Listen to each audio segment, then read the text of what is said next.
சாய்ராம். இன்னைக்கு செய்யக்கூடிய பிரார்த்தனை பெயர்கள்: ராஜேஷ் சாய்ராம். இவருக்கு 36 வயசாகுது. திருமணம் தடைகள் ஜாஸ்தியாக இருக்குது. இவருக்கு ஏதோ ஒரு தோஷம் இருக்குது. அந்த தோஷத்தால் தான் திருமணம் தடைப்படுதுன்னு சொல்லி அவங்க குடும்பத்தில் இருக்கிறவங்க சொல்லியிருக்காங்க. நம்ம அன்பை சாயிலே இந்த தோஷம் பரிகாரம் இதை எதையும் நம்பலை. ஆனாலும் அவங்களுடைய பிரச்சனைகளை சாயப்பா தீர்க்கணும்னு சொல்லி அவருக்காக ஒரு பிரார்த்தனை. அடுத்தது சிவராமகிருஷ்ணன். இவர் ஒரு கவர்மெண்ட் ஸ்டாஃப் ஒர்க் பண்ணிட்டு இருக்காங்க. இவங்களுக்கும் அவங்க மனைவிக்கும் ஏகப்பட்ட வாக்குவாதம், சண்டை, குழப்பம். குடும்பத்தில் நிம்மதி அப்படின்றது இல்லாமல் இருக்குது. 2 பேருமே கவர்மெண்ட் ஸ்டாஃப் சம்பாதிக்கிறாங்க. ஆனால் குடும்பத்தில் நிம்மதி இல்லைன்னு சொல்கிறாங்க. ஸோ அவங்க குடும்பத்தில் நிம்மதியும் சந்தோஷமும் பரிபூரணமாக கிடைக்கணும் சொல்லி நம்ம எல்லாரும் சாய்பா முன்னாடி பிரார்த்தனை பண்ணிக்கலாம். அடுத்தது தமிழ் செல்வி. இவங்களுக்கு மேரேஜ் ஆகி கிட்டத்தட்ட 15 வருஷம் ஆகுது. இப்போ வரைக்கும் இவங்களுக்கு குழந்தை பாக்கியம் இல்லை. அவங்க கணவர் ட்ரிங்க்ஸில் அடிமையாயிட்டாங்க. அவங்கள நல்ல வழி சாய்ப்பா கொடுக்கணும். அவங்களுக்கு குடும்பத்துக்கு தேவையான அத்தனை சந்தோஷமான நிகழ்வுகளும் நடக்கணும்னு சொல்லி அவங்களுக்காக நம்ம பிரார்த்தனை பண்ணிக்கலாம். அடுத்தது பூங்கொடி.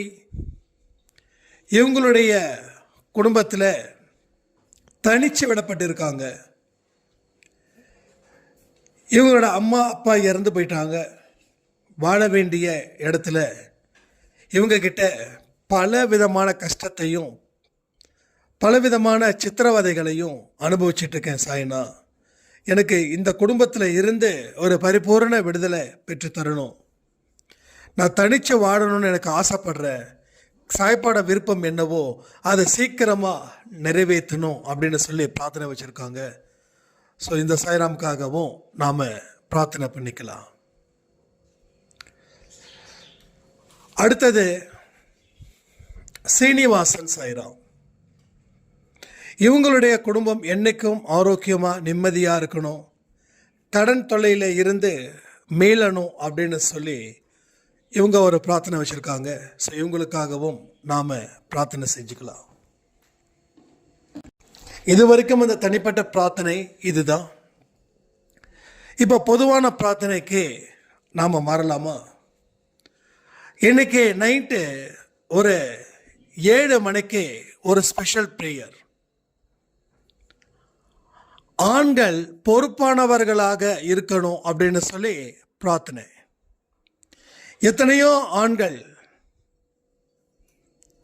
ரம்மி விளையாடி, தண்ணி அடித்து, இன்னும் தகாத உறவுகளை வாழ்ந்துக்கிட்டு அவங்களால அவங்களோட மனைவிகள் கஷ்டப்பட்டு காயப்பட்டு இருக்காங்க. சாய்ப்பாவுடைய வார்த்தையில் ஒரு வார்த்தை, தீயவர்களையும் நல்லவர்களாக மாற்றுன்னு சொல்லி ஒரு வார்த்தை இருக்குங்க. அந்த வார்த்தையை மனதில் வைத்து நம்ம இன்னைக்கு பிரார்த்தனை பண்ணலாம்.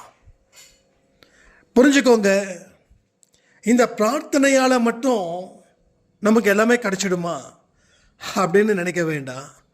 இந்த பிரார்த்தனையால் மட்டும்தான் நம்ம நாடு சுதந்திரம் அடைஞ்சது. ஏன்னா கூட்டு பிரார்த்தனை அவ்வளவு பெரிய ஒரு எஃபெக்டிவ். அப்போ இவ்வளவு பெரிய ஒரு விஷயமே பிரார்த்தனையால் நடக்கும்போது தனிப்பட்ட முறையில் இருக்கக்கூடிய பிரச்சனைகளை கூட்டு பிரார்த்தனையின் மூலமா ஏன் நிறைவேற்ற முடியாதா? நம்மளுடைய பலம்தான் இங்க எல்லாத்துக்கும் வழிகாட்டுது. உங்களுடைய கணவர்களோட பெயர்களை மட்டும் கமெண்ட்ல குறிப்பிடுங்க. அந்த பெயர்களை வச்சே நம்ம பிரார்த்தனை பண்ணலாம். மெயினாக வந்து இந்த குடி தான் பெரிய தலைவலியாக இருக்குது ஒவ்வொரு பெண்களுக்கும். இந்த குடியால் தான் ஒவ்வொரு ஆண்களும் தப்பான வழியில் ஈடுபடுறாங்க. பெண்களை கூட தவறான கண்ணோட்டத்தில் பார்க்கக்கூடியவர்களும் இருக்கிறாங்க. ஊதாரித்தனமாக செலவு பண்ணுறதுக்கு கடன் வாங்குறாங்க. கடன் வாங்கினதுக்கப்புறம் ஓடி ஒளிஞ்சுக்கிறாங்க. கடன்காரவங்க வீட்டுக்குள்ளே இருக்கக்கூடிய பெண்கள்கிட்ட வம்பு செய்கிறாங்க, இல்லை ஆபாசமாக நடந்துக்கிறாங்க. இதெல்லாம் ஏகப்பட்ட கண்ணீர் என்னுடைய வாட்ஸ்அப் நம்பரில் சிந்தப்பட்ட கண்ணீர். இந்த கண்ணீரை வச்சு எவ்வளோ பெரிய ஆறா வேணாலும் உருவாக்க முடியும். ஏன்னா அந்த அளவுக்கு பெண்கள் பாதிக்கப்பட்டிருக்காங்க பொறுப்பில்லாத ஆண்களால். அப்போ இதை நம்ம நிச்சயமாக ஒரு பெரிய அளவில் பிரார்த்தனைக்கு கொண்டு போகலாமே. ஒன்றே ஒன்று புரிஞ்சுக்கோங்க, உங்கள் மனசில் ஆன்மீகம் இல்லை அப்படின்னா எதுவுமே நடக்காது. ஆன்மீகன்றது எல்லாமே தான் ஆன்மீகம். அந்த ஆன்மீகத்தை மனசுக்குள்ளே கொண்டு வாங்க. ஒரு அடிப்படை வாழ்க்கையை வாழ்வதற்கு நான் தகுதியானவன் சொல்லி ப்ரூஃப் பண்ணுவதற்கு உண்டான முயற்சிகளை நீங்கள் எடுங்க. இறைவனுடைய பலம் எப்பொழுதும் உங்களை காப்பாற்றும். ஒரு ஆண் தன்னோட குடும்பத்தை பொறுப்பாக பார்த்துக்கல அப்படின்னா அந்த குடும்பமே வீணாக போகுது. இதை என்னுடைய கண்களால் நான் நிறைய இடத்துல பார்த்துருக்கேன். ஆனால் பொறுப்பான ஆண்மகன் இருந்துட்டானா போதுங்க. ஏன் வீடு மட்டுமா, ஊர் மட்டுமா, இந்த நாடே முன்னேற்ற பாதைக்கு போகுமா போகாதா? யோசிச்சு பாருங்க, கொஞ்சம் கற்பனை பண்ணுங்க. உங்க வீட்டில் உங்க கணவர் இனிமே நான் ரம்மி ஆடலை, இனி நான் குடிக்க மாட்டேன், இனி இந்த குடும்பத்துக்கு அவமானத்தை என்னால் ஏற்படுத்த மாட்டேன் அப்படின்னு ஒரு உறுதிமொழி நிச்சயமாக கொடுப்பாரு. இந்த பிரார்த்தனையை இன்னைக்கு 7 மணிக்கு நீங்கள் செய்வதன் மூலமாக.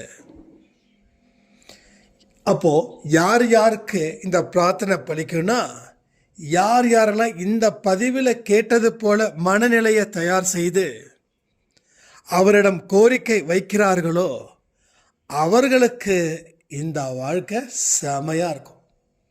நரகத்தில் இருக்கும் முன்னே சொர்க்கத்திற்கு வர வைக்காமல் விடமாட்டார் நமது சாயப்பா. அதை மனசில் புரிஞ்சுக்கோங்க. வாழ்க்கையை அழகா அற்புதமாக வெல்வோன்னு சொல்லி இந்த பிரார்த்தனை நேரத்தை நான் முடிக்கிறேன். ஜெய் சாய்ராம்.